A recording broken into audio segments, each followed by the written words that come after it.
I am Dr. Clifford Oya Zirra, and I hail from Michigan local government of Adamawa State. I started my primary school in 1968. Well, when Dr. Goodluck was talking about going to school without shoes, my own was, I did that one. I always trek 20 kilometers a day. 10 kilometers to 10 kilometers from. When I wake up in the morning at 4 a.m., I will go to school, trek 10 kilometers. No water, no food, nothing. I spend the whole day in school, no food, no water. I'll come back. I didn't do primary 4. I didn't do primary 7. I went to Form 1. When I went to Form 1, I was also the best student. I finished secondary school. I went to the university. In the university, I came up top in a class of a set of over 1,000 plus with the first class and the best graduate student. I remember President Shagari giving me an award, a letter to collect 200 naira after the convocation. The letter up to now, because I was too small, I even forgot the letter there. After my first degree, I went to Lagos University. We were 500 in the class, and I was from the north. I don't want to tell you the story behind it. I got a distinction in the MBA and the best graduate student. I went for my PhD, and all the 20 subjects I scored an A. That is another distinction. So my early life, yes, I have worked in the banking industry for 30 good years in 10 different banks. When I got a first class, yes, I was given automatic employment to work in the university. 6 months later, UBA came with a very tantalizing offer. My dean, who is supposed to tell me to go to Harvard, I was to go to Harvard. I said go to the bank. I went to the bank. I never found peace. So this is very, very interesting. Very interesting. I'm Yes. just looking at you. Yeah. But what did you study particularly at the university? Then there was only medicine and agriculture in university of my degree. We were the 4th set. So out of the 1,600 during our School of Basic Studies A-levels program, I was the top. So any course they will have given me. I wanted to go and read medicine just for only one reason, because they say it was difficult. Not because I wanted to do the work, but because I didn't want to, I cannot withstand the smell of medicine. That was why I went for agriculture. No career guidance, nothing.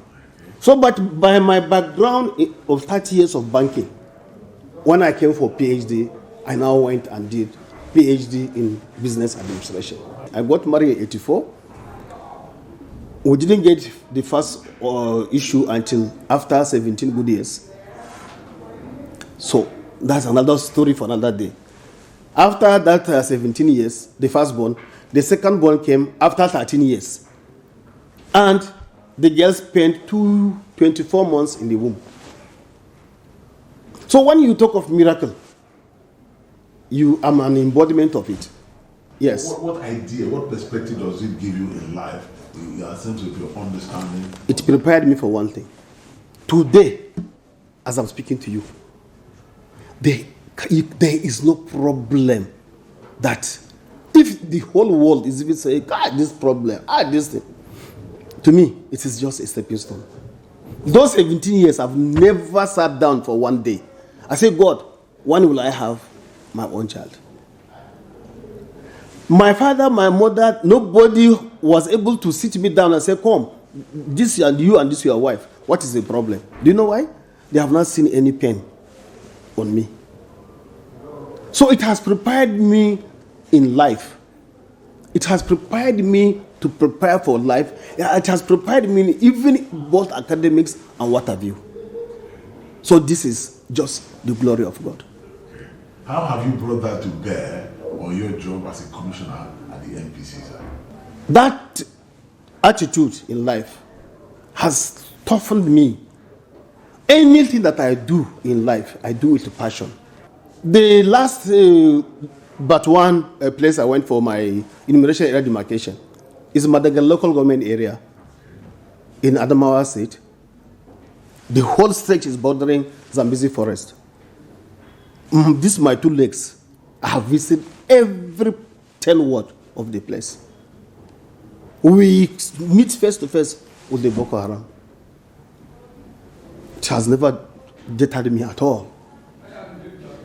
Even this one that we just finished, one area we had 2 attacks. But it will just spur me to move ahead and achieve my goals.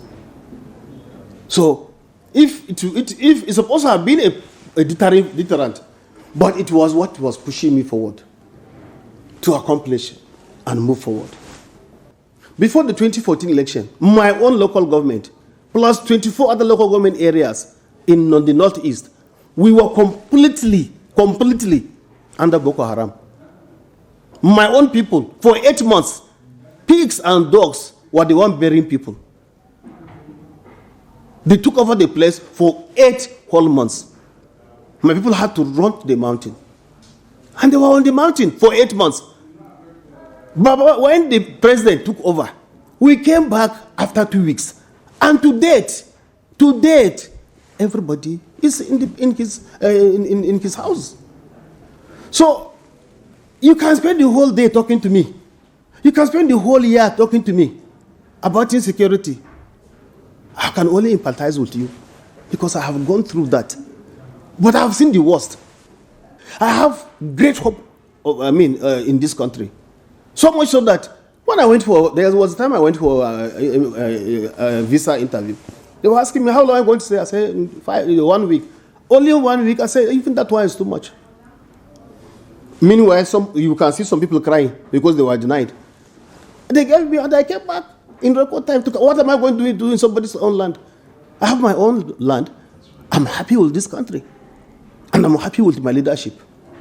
Anything you want to do at all, anything you want to, anywhere you want to get to, once you are focused, every other thing is like A, B, C, and D. Our children should be more focused.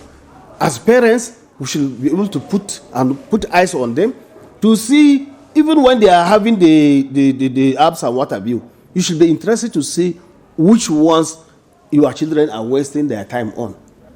As I'm speaking to you today, I'm a writer. I have not less than 50 journals. To be a professor in Nigerian university, you need just 17, 20 journals. I have 50. 90% of them are international journals. So I write, I read, and I walk, and I also play table tennis.